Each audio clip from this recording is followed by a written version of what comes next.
This is WLNS TV Lansing.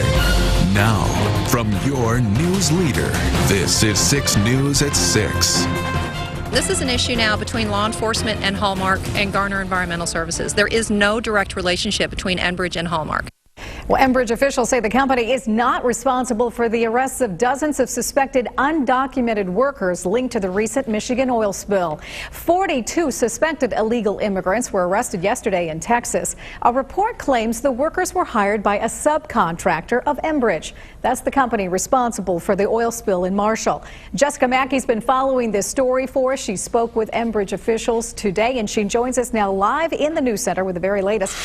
Just what are company officials telling you? Well, Jane, a spokesperson for Enbridge says the company has not received official confirmation that the undocumented workers arrested yesterday were involved in the Marshall oil cleanup. But here is video of those workers getting off buses in Texas where they were met by police officers. Now, the Enbridge spokesperson says there were some allegations over the weekend that a contractor of Enbridge, Garner Environmental Services, through Garner's subcontractor, Hallmark Industrial, may have hired those undocumented workers. Enbridge officials asked the two companies to produce documentation of their workers and say it all appeared to be proper, but the spokesperson says it is not up to Enbridge to prove if people hired by subcontractors have a right to work in the U.S.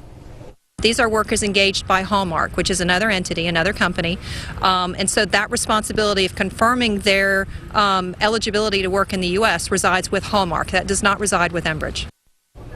Now, I tried to reach Garner Environmental Services, the company responsible for hiring on subcontractor Hallmark Industrial, but we were told their spokesperson was not available today. Live in the News Center, Jessica Mackey, 6 News. All right, Jess, thank you. In the meantime, a local congressman is speaking out about the possibility that a subcontractor hired illegal workers. Congressman Mark Schauer says that Enbridge should use local labor instead of looking elsewhere.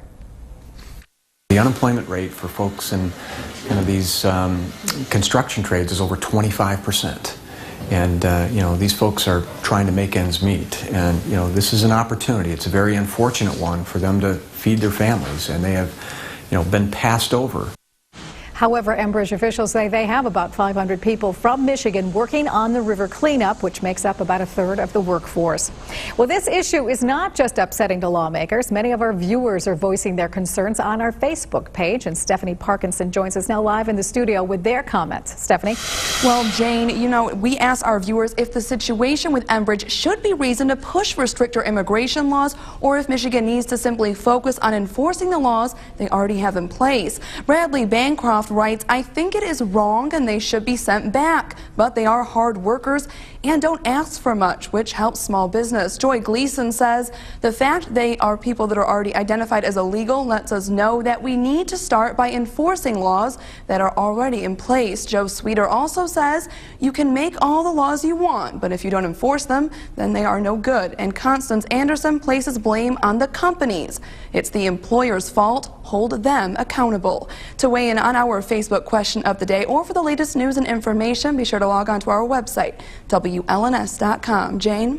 All right, thanks, Stephanie. Stay with 6 News as we continue to follow the Michigan oil spill. And if you'd like to know more about this, we actually have a special section on our website. Just head to WLNS.com/oil spill.